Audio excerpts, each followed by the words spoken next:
We are in week 13, taking a look at some of the chapter 12 Linux network configuration. The first thing we're going to take a look at is how do we set static IP configuration in Linux. Right now it's set up to be DHCP. Well, we have bunches of utilities to do. NMCLI, connection, show, there. See, it shows our connection. Here's our wired connection. And the device is ETH0. Do we have to use that? No, we can use our friend Mr. IPA. This gives more information, but it does show that our connection is ETH0, but it doesn't indicate that it's a wired connection. With our virtual machines, it's always going to be a wired connection. Why is that? Well, it's because virtual machines virtualize any type of network connection to be a wired connection for our virtual machine. It doesn't matter how your local computer is connected to the network. The VirtualBox, let's take a look here. Any virtualization software takes that physical adapter. Like here is my physical adapter. I could also have other physical adapters, but it will virtualize it into something for the same thing for Windows. So, sorry, for the virtual machine. All right, well, let's look at some of our other pieces of information. You can set static addresses and look at things through the command line, although sometimes it's nice to look at this guy.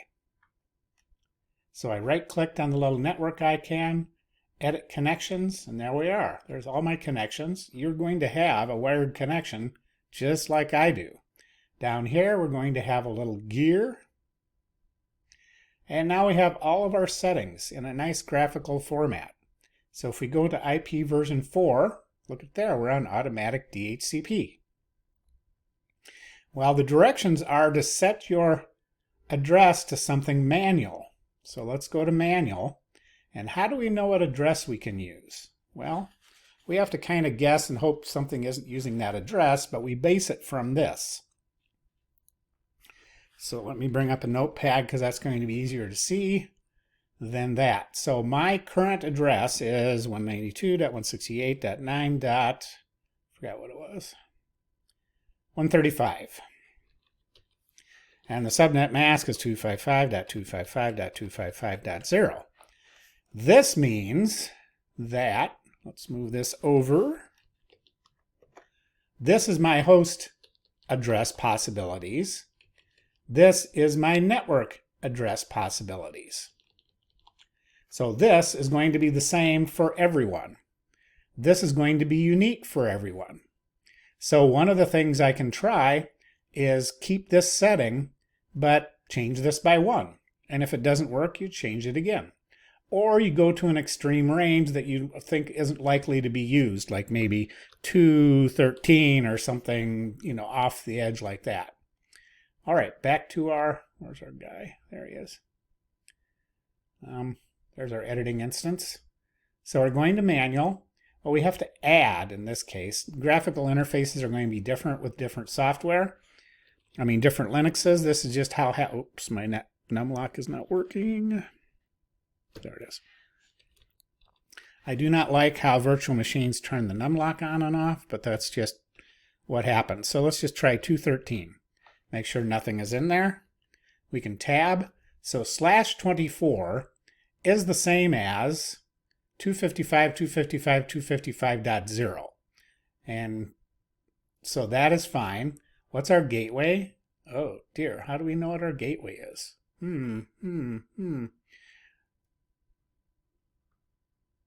Oh, you guessed it. It's a separate command. IP route. Oops, not IP router. I can't seem to type it right. There, IP route. Oh. Okay, well, IP route shows us our default gateway. It does say default via this. This is our default gateway. It doesn't say default gateway, but that is our default gateway. All right, so now we know our default gateway. We can pick any Now I need to fix this. There we go. We can pick any DNS server you want, unless you're in a business network, but most of you are not. Let's see, 168.9.1. All right, so press enter to fix that. What do we need for DNS server? We can use Google's. That'll work for almost any computer, any network, to at least give us internet access. So then we click Save. And let's do IPA. See what we've got. Oh, it hasn't changed yet. Yeah, I'm not sure why it doesn't change right away, but let's reboot it. I'm not an expert in Linux. Let's reboot our machine, and then it should come up and be okay. Yes, there it is. There is our new IP address. Let's see if we can get somewhere. Oh, turn my numlock back on. I'm so used to typing with the numlock. 192.168. Oops. We need to ping. Now let's just go to google.com. Make sure everything's working. Yep. Our 8.8.8.8 guy is working. We're in business. We received a valid response. Now we're going to take a look at another little command called netstat, which is in Windows also. And -i, this will give us statistics for information going over our network interface. So this would give us receive OK, receive errors, dropped, I don't know what over means, but then you get transmit. So this gives us statistics up to that point. So that's interesting.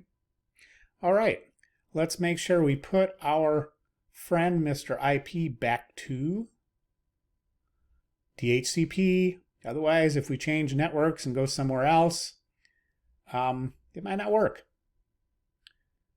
Manual is what you would set if you're doing a server. Static is what you would set if you're, or manual or static, same thing, is what you would set if you're setting up a server. So we're putting this back to being in a client network configuration. And we're back in business.